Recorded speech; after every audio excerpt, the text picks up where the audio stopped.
Welcome to the Everyday Warrior podcast, where we talk free to break free.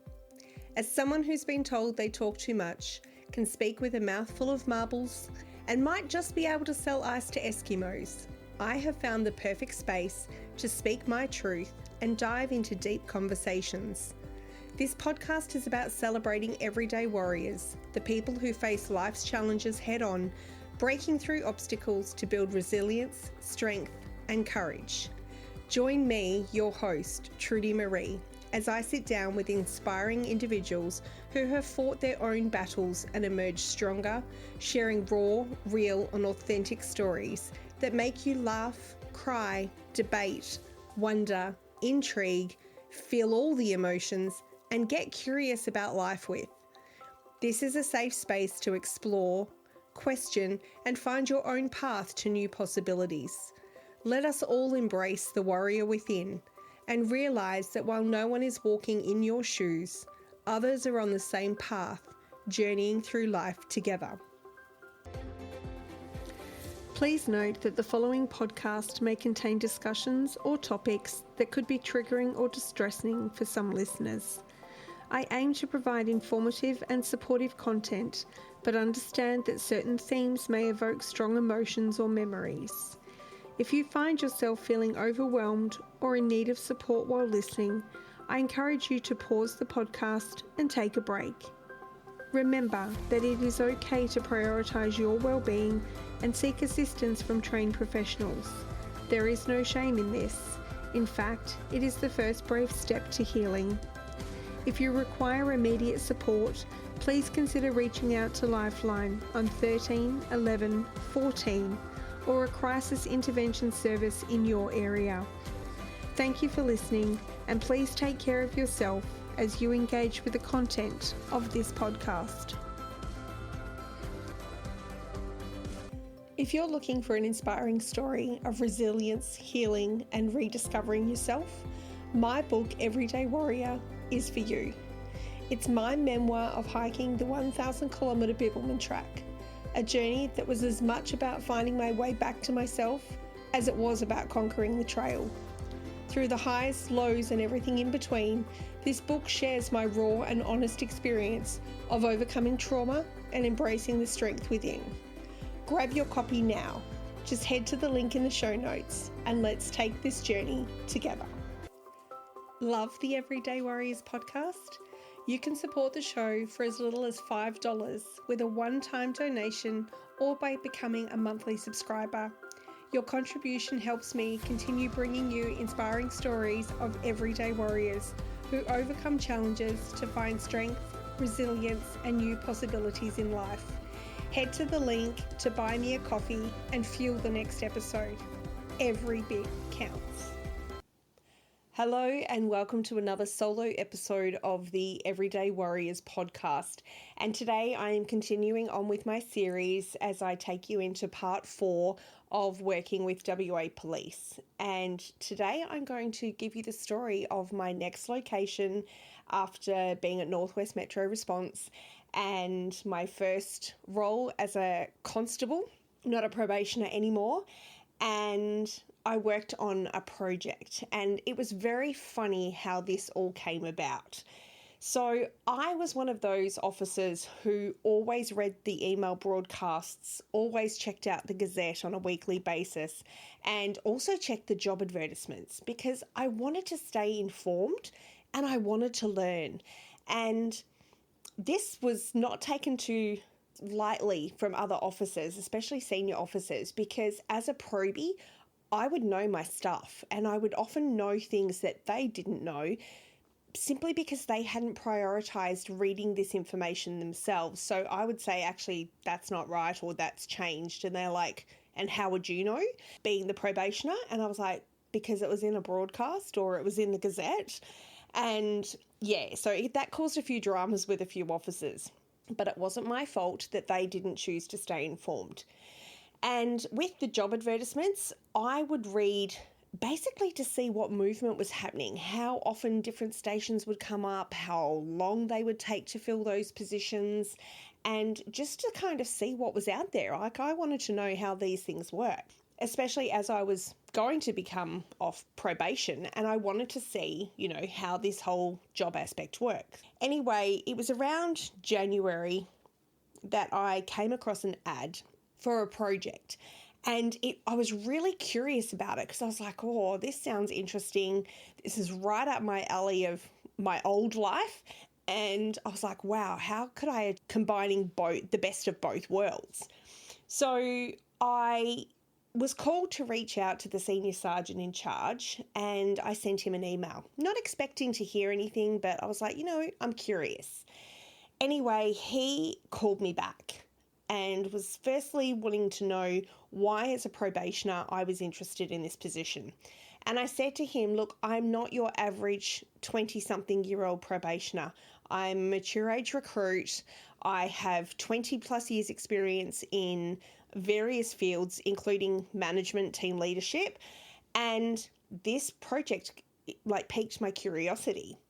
And so he told me after the conversation to send in an application. Now, I had no idea how this worked. So I reached out to a colleague and a friend who is a sergeant, and I asked her, how the hell do I put together an EOI, which is an expression of interest? So she helped me formalise all my stuff into a EOI, and I sent her the draft to read over. And I submitted this application, and automatically it was rejected by the probationary unit and obviously the jobs position because I was a probationer. And I said to them in an email reply that I was asked by the sergeant on the project to submit an application. So I resubmitted it and they rejected it again. So I told this to the senior sergeant in charge of the project and he said, look, just send me your application anyway. So I did. Lo and behold, a few weeks later, I was offered the position. And this caused another lot of dramas because I was still a probationer. I wasn't off probation until the April and this was the January.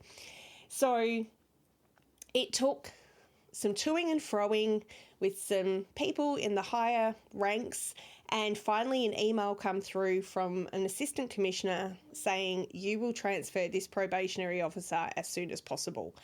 And let me tell you, that pissed off the probationary unit. It caused some dramas in my transfer because this wasn't done. Probationers were not transferred into positions. They were sent to a position as a constable.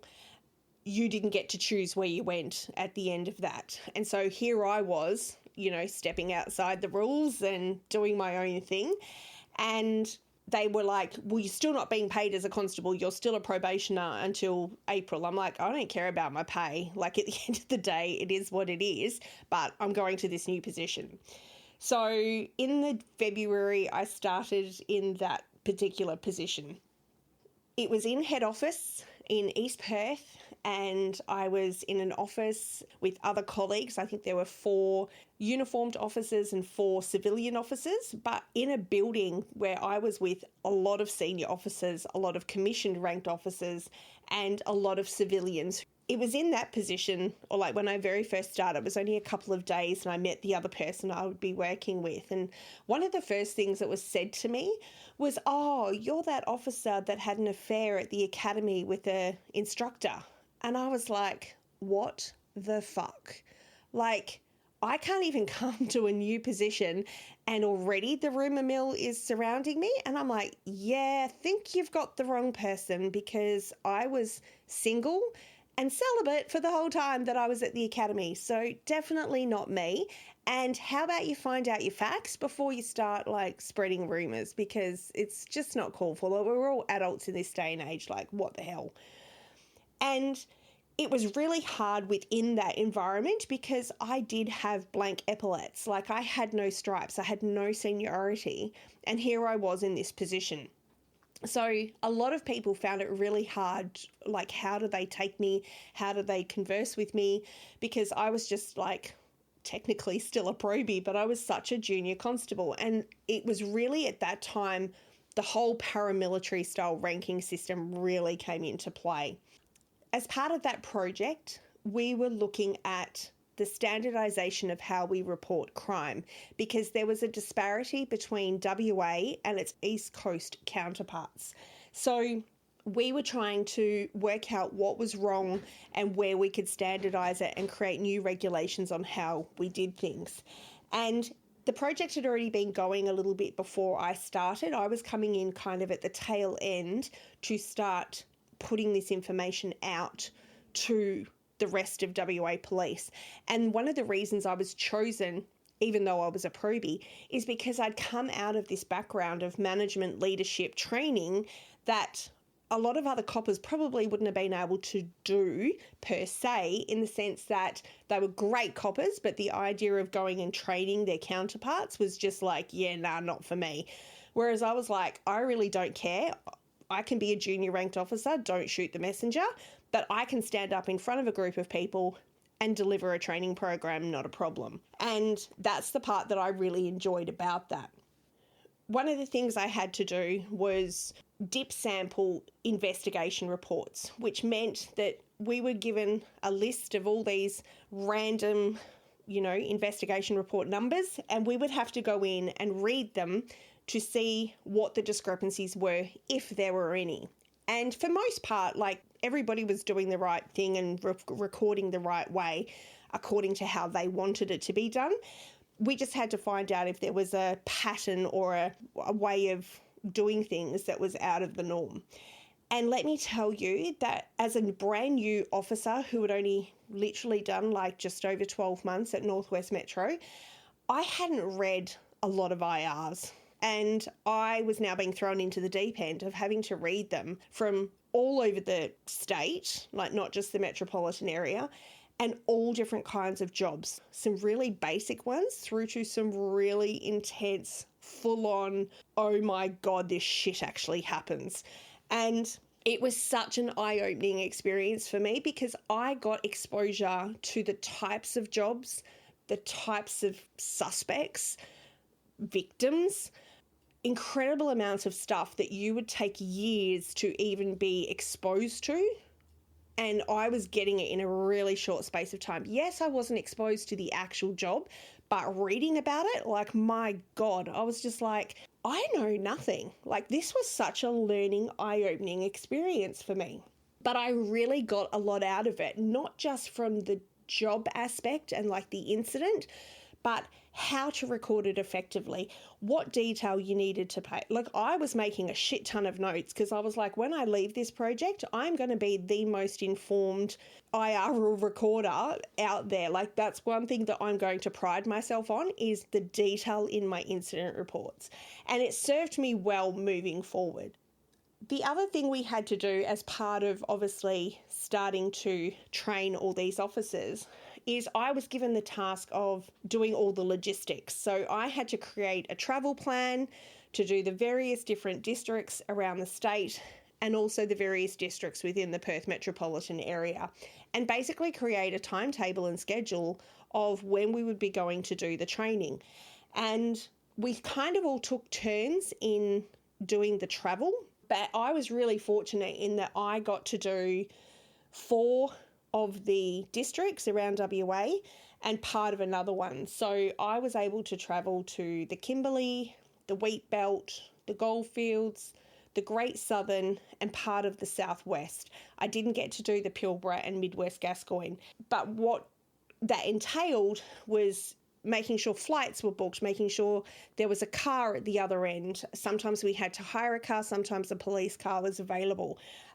We had accommodation to book. We had schedules to set up with each of the stations and any of the outlying stations, remote MFPFs, which are the multi-policing facility stations in remote areas of WA, that everything had to be arranged. And that was for me to determine, I had to arrange all that.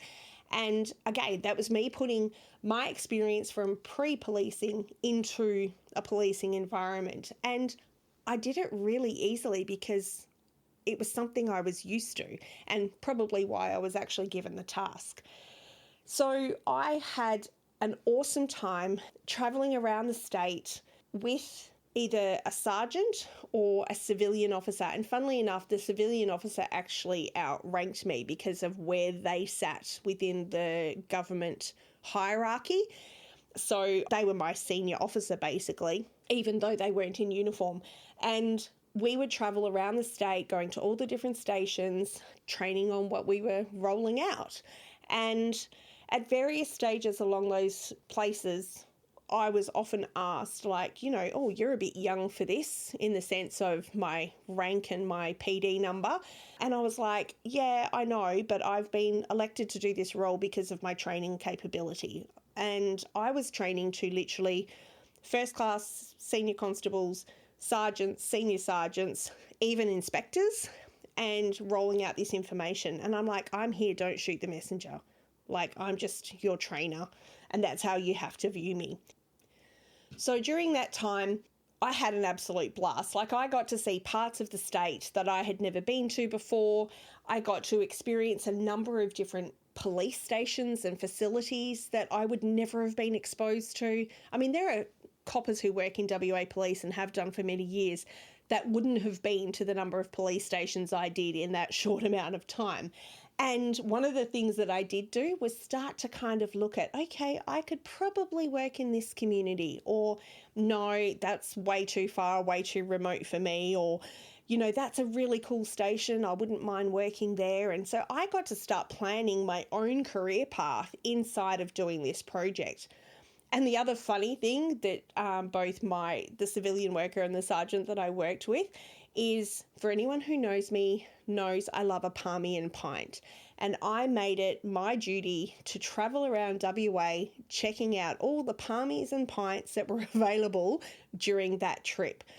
And funny story is that I ended up deciding that the best palmy and pint was from Leonora, not realising that down the track, that's probably one of the stations I would end up at.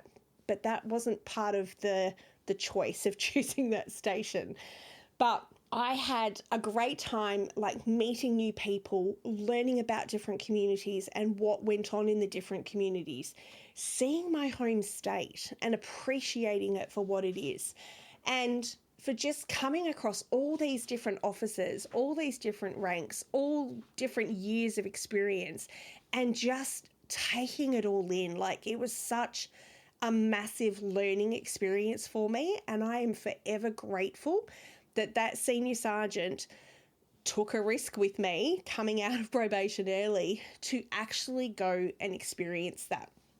The other part of the project, which was involved with the dip sampling, is that we end up having a team of people who would have to dip sample on a daily basis. So all the investigation reports would come in from the previous day, and a team of people would have to sample them to make sure that all these new things we were rolling out were actually being enacted.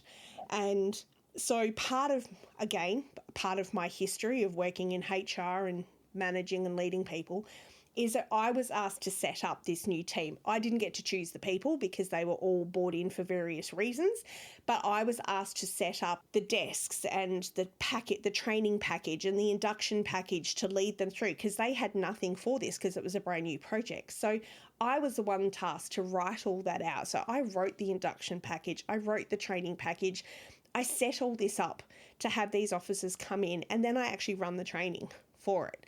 And again, I was training long-term officers, sergeants, and looking at me with my rank going, why are you doing this? And it's like, take policing out of the picture and just take me for my whole experience of what I'm capable of. I was employed in this job for what I brought to the policing agency. So why am I now being criticised for that very skill that I'm being asked to deliver?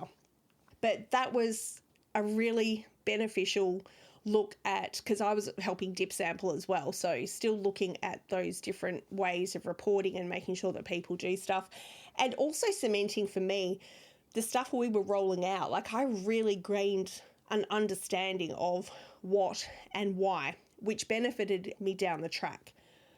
One of the other things while I was at the project and working at head office is that as we went out to these stations, especially the Perth Metro ones, we would still have to kit up as on-the-road officers.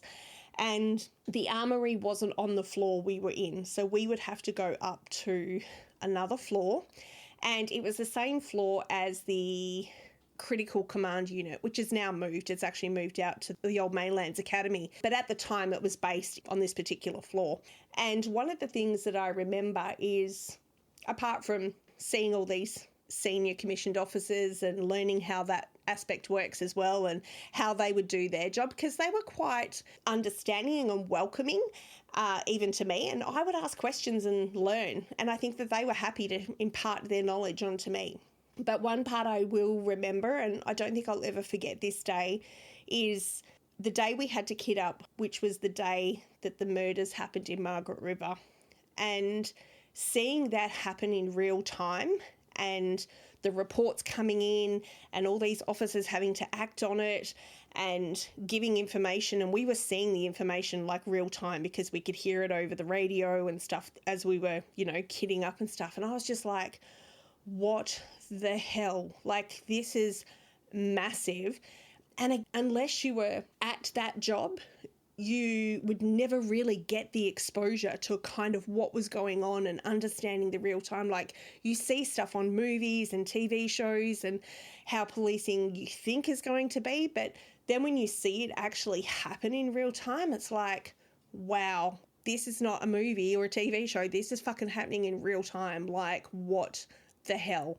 And I really just became apparent to the fact that we are humans on the other side of the uniform, and that most people take that for granted. They see the uniform and they don't see the person behind it. And yet there are people who are dealing with this shit on a daily basis and that have to experience all of that.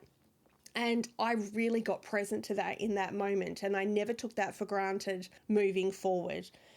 One of the fun things working on the project too was discovering an old neighbour. So as I was growing up in the goldfields, we lived next door to the police house, and we would have a couple of different police officers live there during the time that my family lived there. One of them in particular was a young guy with his wife at the time. He was this young guy, lovely. Anyway, as I was setting up this new team to start and I was going through organising all the inductions and labels and all that kind of stuff, I had to look up on the address book the different people's correct name spellings and their PD and their rank and all that kind of stuff. And I came across this guy's name and I was like, whoa, there's a name I haven't seen in a while. Anyway, I scrolled across to see where he was working, and he was no longer an officer. His PD had changed to a civilian one, and I was like, oh, I wonder if that's the same person or if it's just, somebody with the same name. Anyway, I discovered that where he was working was literally the same floor down the hall. And I said to my sergeant at the time, boss, give me 5. I need to go and find somebody. And so I've literally walked down the other end of the hall into this other office, and I said, I'm looking for this person. And they're like, yeah, he's in the back corner. And so I walked down, tapped him on the shoulder and said, hey, stranger, fancy seeing you here. And oh my God, he was just as surprised as me. He was like, what the hell? Like, I haven't seen you in forever. How's your mum and dad? How's your sisters? Like, we were having this massive catch up in the middle of the floor.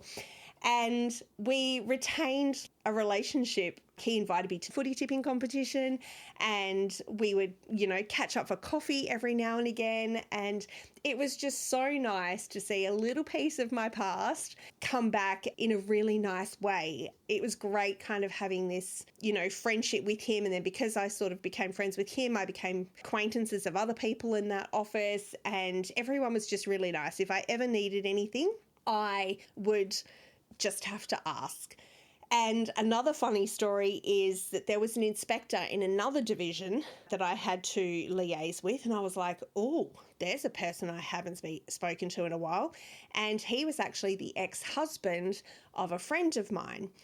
And it had been years since I had seen him, like since way before their divorce. And I was like, oh. And so I knocked on his door one day when I happened to be in the office, and I said, "Excuse me, sir, do I have permission to speak on a personal level?" And he's like, "Sure." And I said, "I don't know if you remember me, but you were married to a friend and you came to my parents' house one night for dinner, and like we got to meet you and stuff. I was much, much younger at the time." And he's like, "Oh my God, I remember that." And he described my parents' house, and he's like, "Wow, you're a new officer." And I'm like, "Yep, it took a while, but I'm finally here." And he would then always greet me in the hallway if we came across each other or up in the cafeteria. It's amazing the people you meet when you least expect it.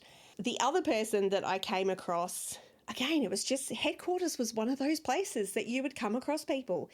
But this particular guy came in one day and he was an inspector, had asked to speak to my sergeant at the time. He actually asked for the senior sergeant who wasn't there, but he said, like, speak to. I wasn't paying much attention at the time because I was working on some stuff, but I was like, God, that voice is familiar. Anyway, he ended up speaking to my sergeant who sat opposite me. And I looked up and we made eye contact and I'm like, "How's it going, mate?" And he's like, "Oh my God." And my sergeant's eyes just were like shock horror because I just called this inspector mate. And I was laughing to myself going, "Oh, my poor sergeant is not going to know what to do here." So anyway, they finished their conversation. He said that, he wanted to speak to the senior sergeant. He'd get back to him later. And then he came around to the side of the desk and gave me a hug. And it was a guy I went to school with, hence why I called him mate. And the sergeant was like, "Oh, so you two know each other?" And I said, "Yes, sir. I would never address an inspector as mate if I didn't actually know him." And so again, I would see him all the time in and out of the office, up in the cafeteria, around the spaces. So yeah, it was just incredible of the people that you would actually run into. So overall, I was at the project for probably just over 6 months, and it was an incredible time in my policing career. It was so much fun, so informative. I learnt so much in such a short space of time, and it really set me up for who I would get to be and how I would police moving forward. So I am forever, ever grateful for that senior sergeant who took a chance on me, for the assistant commissioner for approving the transfer and allowing me to start my official policing career as a constable at that particular project. Thank you for tuning in to the Everyday Warriors podcast. If you have an idea for a future episode or a story you'd like to share yourself, then please message me, as I am always up for real, raw, and authentic conversations with other everyday warriors. If you love what you are hearing, please be sure to subscribe and hear all the latest episodes, and spread word to your family, friends and colleagues so they can listen in too. If you are sharing on social media, please be sure to tag me at _Trudy_Marie_ so I can personally acknowledge you. I am always open to comment about how these episodes have resonated with you, the listener. It would also mean the world to me if you were to leave a 5-star review to ensure that the Everyday Warrior podcast is heard by more listeners around the world. And remember, lead with love as you live this one wild and precious life.